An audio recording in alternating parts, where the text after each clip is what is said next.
But let's get things started with our NBA overreactions. We are 3 weeks into the NBA season, roughly an eighth of the way through the year. So it is the perfect time to start overreacting. We've got 3 overreactions apiece.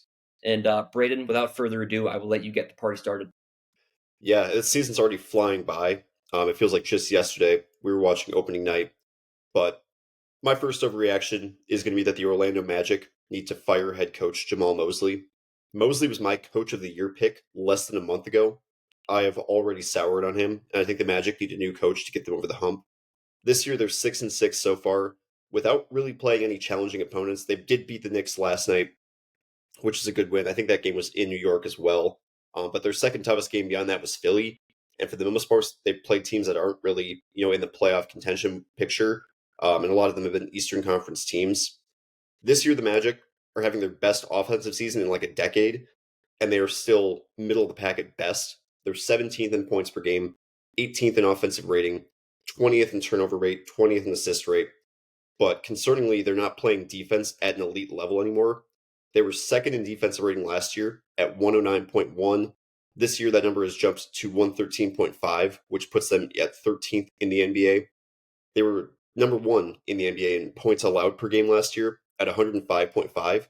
This year, they're 12th, allowing 115.1. They've gone up 10 points per game allowed, which is a ridiculous number. And that was after they brought in Desmond Bane, who is a 3-and-D plus guy, is what I would call him. He's 3-and-D mostly, but also is capable of creating his own shot more than a lot of 3-and-D guys are, but he's not really kind of like a star, I would say. Should have made this team a lot better on both sides of the ball because they basically subbed him out for Cole Anthony and KCP. Instead, they performed much worse defensively, marginally better on offense. And I think the bottom line is that Jamal Mosley is one of those coaches who is great for development, great for helping a team kind of get that start that they need to get off the ground floor from that kind of tanking level. But he isn't capable of leading a team far in the playoffs. And I think the Magic need to make a change sooner rather than later. And correct me if I'm wrong, he was the preseason favorite for Coach of the Year, wasn't he? Yeah, he was either first or second. I can't remember exactly. Yeah, but I know either way, we both had the Magic finishing inside the top 4 in the Eastern Conference. And yeah, just looking at their schedule, you mentioned the Knicks win last night. That's really the only good team they've beaten. They beat the Blazers as well, but they've lost to the Hawks a couple times now. They lost to the 76ers. They lost to the Bulls, lost to the Pistons, lost to the Heat. Or no, they beat the Heat, sorry. But yeah, it's just been a really underwhelming start for a team that had really lofty expectations. And maybe they were lofty to begin with, and this is what was always going to happen. But this is a team that has made the playoffs, I believe, 2 straight years now. Has made it out of the first round, and you have Paolo Banchero entering his prime. You've got Desmond Bane now. There's no other way to describe it other than an underwhelming start. So I'm with you. I don't know that I would make the move yet, but that's what overreactions are for. So I understand the thought process for sure. But yeah, definitely an underwhelming start to the season for them. My first overreaction is that I was wrong about the Spurs. I got to admit that. I thought they were going to be, playoff contenders. Maybe they sneak inside the top 6, avoid the play-in. I think they're legit finals contenders at this point. They are currently 8-3. They are the 3 seed in the West. My MVP pick was Victor Wembanyama. He is averaging 26, 13, and 4 with 3.5 blocks per game. Also another steal per game on top of that. He is playing just as well as anybody in the league, not named Jokic or Doncic, because, good Lord, what they're doing is just ridiculous. The Spurs as a team are 4th in point differential per game. They are 4th in points allowed per game and 4th in rebound differential per game. They're also top 10 in blocks per game, in large part thanks to those 3.6 blocks from Wemby per game. Turnover margin and field goal percentage. Looking at their schedule, they haven't played a ton of tough competition yet. Their toughest competition was Houston, who they played, I believe, last weekend. And granted, they won that game by 11. So that's a strong win for them, to say the least. That's not to undermine their schedule. But they've got the Hawks, the Nuggets, and the Timberwolves in 3 of their next 8 games. I think if they go 2-1 in those 3 games, better yet 3-0, that would be a very, very good sign that this team is legit. And I mean that mainly to everybody else, because I already believe it. But I have been very, very impressed with what I've been seeing from the San Antonio Spurs team. And I think if this keeps up, they're going to be dangerous come May. Yeah, I think so as well. What I've been most impressed about with the Spurs is their balance. because we knew coming into the year Victor Wembanyama was going to be incredible. He was going to be an MVP caliber type player. He might not win the award, but he's still going to be in the top 3 to 5 of voting at almost bare minimum. But the rest of the roster around him has really taken a big step forward for the most part. Devin Vassell has kind of struggled this year. He's below 14 points per game, kind of taking a step back, but overall, I'm not super concerned about him. I think he'll find his footing. They have 9 guys averaging at least 9 points per game this year, and they have 8 guys averaging at least 11 points per game. And granted, De'Aaron Fox has played 3 games, Dylan Harper's played 6 games, Luke Cornet has played 4 games within those 8 players. But this team is still very deep and very balanced overall. And that's kind of what you need in this kind of modern age of the NBA, where you have one incredible superstar player, another kind of Robin, I guess, with De'Aaron Fox, and then a couple of other great, high end like role players slash low end starters, like a Stephon Castle, like a Vassell, like a Keldon Johnson, a Harrison Barnes, etc. This Spurs team is just very well constructed. They're in the top 10 in both offensive and defensive rating.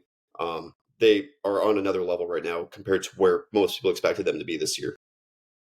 Well, and yeah, last thing too with those guys like Dylan Harper and Stephon Castle, you would assume, or at the very least hope, that they're going to take steps up as the year goes on. Those young guys. So this could be a team that's not even at their best level yet, and they could be when playoffs roll around at their best, and that would be extra scary. So I think that's a good point there. But Brayden, I'll send it back to you for your second overreaction. My second overreaction is that the Thunder. My original overreaction was that the Thunder were going to win 70 or more games. I'm going to change this up and say that the Thunder are going to break the all-time regular season wins record. The Thunder were a juggernaut last year, won 68 games. They look even better this year. They're on pace for over 75 wins this season. And granted, we're 13 games in for the Thunder. They haven't played a ton of, phenomenal teams at the top of the Western Conference necessarily. But I don't think that's going to matter. They are sixth in offensive rating. They are first in defensive rating.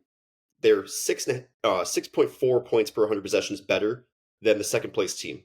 Sam, their gap between second place and blanked place is zero point 0.1 points greater, or sorry, zero point 0.1 points less. Please guess what that blank is. Oh boy, this has got to be a pretty substantial gap if you're setting me up like this. I'm gonna say, I'm gonna say eighth. Oh, buddy, you are way off. The gap between Oklahoma City and second place in defensive rating is larger than the gap between second place and 20th in defensive Holy rating. cow! Yeah, it's ridiculous. The Thunder are just on another level defensively compared to everybody else in the modern NBA. Additionally, you have AJ Mitchell, who's looked great this year off the bench. He's putting up 16.9 points, 3.9 assists, 3.9 boards, 3.8 assists on pretty solid shooting splits as well. Also putting in 1.9 steals per night. They just slaughtered the 8-3 Lakers. I mean, this Thunder team might be the best regular season team of all time. And it really comes down to how much do they want to break that record? Because we saw the Warriors break the record and then kind of run out of gas in the playoffs, losing in the finals to the Cavs. Do the Thunder give their guys more rest nights? Or honestly, like the Thunder's bench might even be good enough to compete with a lot of teams' starting lineups. So maybe it doesn't even matter. But I think there's a good chance the Thunder are going to be winning, 72 plus games this year. And if they won 74, it would not shock me in the slightest.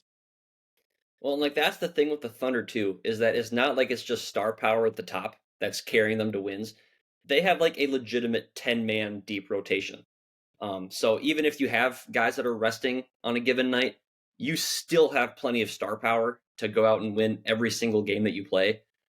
So it is an overreaction for sure, but it's not impossible by any stretch. And to start 12-1, this was a team that we expected to win 65 games roughly, but I mean this is even better than I think we both imagined. So yeah, this has been an incredible start for the Thunder, and the fact that we're even talking about them breaking the NBA record for wins in a season is unbelievable. So yeah, that would not shock me in the slightest. My second overreaction, staying in the Western Conference, the NBA champion, Spurs or not, will be a Western Conference team. At surface level, this is definitely a decently sized overreaction, but taking a deeper look, not so much. Looking at point differential leaders, The top four teams are all from the Western Conference: the Thunder, the Nuggets, the Rockets, and the Spurs. Five of the top seven scoring teams are from the West, with the Portland Trailblazers included in that. And Braden, I know you were optimistic about them preseason, so shout out to you for that. Three of the top four defensive teams are from the West. Only mentioning top four might seem a little nitpicky. I understand that. But those teams are, again, the Thunder, the Nuggets, and the Spurs, the top three seeds from the West. That's what's going to matter come April and May when the postseason starts. We mentioned in our Eastern Conference preview back in October that the East feels extremely thin this year. Cleveland and New York were kind of the top two dogs coming in, the top two favorites, if you will. Detroit has been a really nice surprise as well. I think they're 10-2, if I'm not mistaken. Yeah, 10-2. They've been fantastic, but I'm taking for sure Oklahoma City, as we just mentioned, Denver, Houston, and San Antonio at this point over any of them. I think there's an argument that can be made for the Lakers and the Wolves in that conversation as well. We can certainly come back to this later when I'm wrong, but I'd be very surprised at this point if the NBA champion was not a Western Conference team. Yeah, and you mentioned all the statistical arguments. So I'm going to hit on the that boy nice arguments here. Taking a look at maybe the top 5 to 10 players in the NBA, the vast majority of them are in the Western Conference. Nikola Jokic and Luka Doncic are the two best players in the NBA this year. No shade to Giannis Antetokounmpo; he's had a great year. He's in that same tier, I think, as those two guys, or at the very least, he's like a half tier below. But I mean, you look at the teams surrounding those guys, and it's Giannis and friends versus a couple of great balanced teams with the Lakers and the Nuggets. So I'm not thinking that the Bucks are going to be competing for a title necessarily. You look at the Timberwolves, who are pretty good, the Spurs, who are pretty good. You have Wemby, you have Anthony Edwards on those teams. Both those guys are top 10 players. Wemby's played like a top 5 player this year so far. I think Anthony Edwards probably has a case for being a top 5 player early on, but he's also missed some games. The Eastern Conference really just does not have the star power that the West does, in addition to not having the balance that the West does throughout the rest of the rotations. So I'm curious to see, if we get multiple teams with 65 plus wins in the West matched up in the conference finals, and the Eastern Conference finals is maybe the 55 win Cavs against the 50 win Knicks. Are we going to see some push for seeding playoff teams 1 through 16 as opposed to having the 1 through 8 in the West and 1 through 8 in the East? I think that's going to be something definitely worth keeping an eye on over the next couple of years, because the East has been a little bit better against the West this year, but overall there's such a sizable gap between the two conferences. I feel like something has to be done. And then, Braden, I will send it back your way for your third and final overreaction. My third overreaction is that the Mavericks are going to trade Anthony Davis by the NBA's trade deadline. They just fired Nico Harrison on Tuesday, who made mostly great moves, besides the dumbest trade in NBA history, if not in sports history. Their team owner slash governor, Patrick Dumont, he apparently called the Luka trade a mistake on Monday before he fired Harrison the very following day. He's also not clearing Anthony Davis to play until the team gets medical data that shows that he's not at risk of re-aggravating his left calf strain by the time he's able to come back and get onto the court. Anthony Davis is under contract through next season with a player option for the following campaign, which is the 2027-2028 season. He will turn 35 in March of that player option season. Dallas is already kind of set to either retool or rebuild around Cooper Flagg as their Luka replacement in the very near future. And keeping Anthony Davis around, sure, it might help for some competitive purposes and getting Flagg that kind of taste of winning early on, but it, I think, might hinder Flagg more than it helps him from a development standpoint, in particular because it's forcing Cooper Flagg to play point guard right now, essentially, because you have Anthony Davis, PJ Washington, and Daniel Gafford all in that front court. All of those guys needs minutes. So you're going to have to move at least one of them at some point. I also think that if Dallas could, they would trade Kyrie Irving. I don't see a team willing to pay a good enough price to acquire him right now off of a torn ACL that's going to sideline him until January or February. But I think Anthony Davis is the biggest piece the Mavs could cash in right now. I think Michael Finley is in a position where maybe that's a good trade that buys him some time if he's able to get the full-time gig as the interim guy right now. So I think it's going to be definitely a situation worth keeping an eye on. I think they should trade Anthony Davis if they get a good package. I actually made up a mock trade here as well. This almost certainly has to be a three-team trade because very few teams that are going to be contending for a title, or at least would be contending for a title if they brought in Anthony Davis, have cap space right now. So the trade I cooked up includes the Warriors and the Nets. The Warriors have been kind of rumored to all of these star players over the last couple of years. Obviously, they got Jimmy Butler last year, but they were also in the Kevin Durant rumors for a little while. So I think they're going to be maybe looking to make one last push in this Steph era here. So I've got the Warriors picking up Anthony Davis and Haywood Highsmith from Dallas, or I think Highsmith is coming from the Nets. The Mavs are getting Draymond Green and Jonathan Kuminga, along with two first-round picks from the Warriors in 2026 and 2028. You can sub those out for basically any year you want if you're the Mavericks, because they would have the leverage in this situation. But I just put those years as kind of filler years. And then the Nets are getting Brandon Williams, Buddy Hield, and Gui Santos. Those are all guys who are just kind of eating cap space. And you could probably flip Buddy Hield somewhere else. Maybe you add a fourth team into this trade. But that's kind of the general framework, I would think. You just have some team to eat salary, and the Nets have the most cap space right now. So a lot of pieces are interchangeable, but the centerpieces of the trade are Davis to the Warriors and Draymond Green, Jonathan Kuminga, and multiple first round picks going to the Mavericks.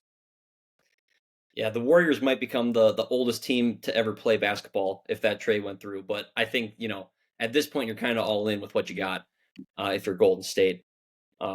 But yeah, to some extent, like as far as Anthony Davis getting traded goes, I don't even know how far of an overreaction that is, just because there's already so many rumors flying around that that's going to happen. Yeah, it was a little bit It more of an really, overreaction before the Mavericks decided to fire Nico Harrison. sure, yeah, that makes a little more sense. But it kind of feels like this is a team that's going to build around Cooper Flag, and Kyrie Irving and Anthony Davis are probably not the two best guys to do that with where they are in their careers. At least if I was Dallas, that's what I would do. If I've got this generational 19-year-old that I have under contract for ideally the next 20 years, I would want to start, building around him as soon as I could and getting as many picks to do so. So I think it's a matter of when the Mavericks trade him and or Kyrie Irving. But yeah, this is a team that has been a dumpster fire for the last 8 months or however long ago it was that they traded Luca. Maybe a little more than that, but yeah, I think Nico Harrison needed to go. I think most of the sports world would agree with that. So yeah, I think this is a rebuilding year for the Mavericks after their slow start. My third and final overreaction. We talked a little bit about Cooper Flag there for just a second. He was the favorite and currently is the favorite for Rookie of the Year. But I'm going to pick a different Duke White Boy to win the award, and I'm going to go with Con Knipple to win it. I was a skeptic when Charlotte took him fourth overall this summer, but I have been proven wrong. He is averaging 16.5 points per game, 6.5 boards per game, and 2.8 assists per game. He was an assist shy of a triple double on Monday night. He's also on pace to comfortably break, I should say, Keegan Murray's record for threes made by a rookie, and he's shooting 40% from three. He leads all qualified rookies in points per game, 3-point percentage, and is third in rebounds per game. His Rookie of the Year odds have shot up to third highest at plus 350. I think it's just a matter of time before he passes VJ Edgecombe, who had a phenomenal start to the season, but has kind of faded out a little bit after those first few games. And at that point, this is going to be a race between the Blue Devils and him and Cooper Flag. But with where his odds currently are, I believe at plus 350. Yeah, plus 350. I'd be very comfortable putting money on that for Con Knipple. Yeah, Knipple's obviously off to a great start here. Um, and I don't have anything bad to say about him as a player. I think right now, though, it's maybe a little bit more to do with opportunity because you look at the Hornets roster. I got to pull this up real quick. I think they've had quite a few guys miss time this year so far. Um, yeah, I know LaMelo LaMelo Ball's Ball only played in has. 6 games. Colin Sexton has missed only 1 game. Brandon Miller's only played in 2 games. So there's been quite a few minutes available for Knipple that he probably isn't going to get with the full set of Hornets players. He's still started 10 of those 11 games this year. He's going to be a starter once those guys come back, I would think. You're probably running a lineup of LaMelo Ball, Con Knipple, Brandon Miller, Miles Bridges, and Ryan Kalkbrenner as the starting five there. So there's going to be plenty of minutes for him to play, but he's going to have slightly less opportunities, slightly less shot attempts.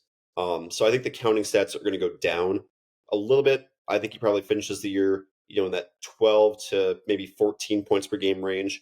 I think Cooper Flag, especially if the Mavericks make any big moves and ship out some of their front court players, is probably going to be more in that high teens range.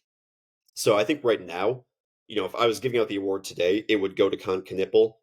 But I don't think over the course of the full season, he's going to be able to put up the sustained numbers, even if the efficiency stays where it is or even gets better. I could see him shooting, 41, 42% from three, just the extra spacing that LaMelo Ball gives and Brandon Miller gives. But as far as awards go, he's probably not going to win it. And that is the beauty of overreactions. We are overreacting. So yeah, but yeah, I think that's a fantastic counterpoint. But that will do it for the overreactions.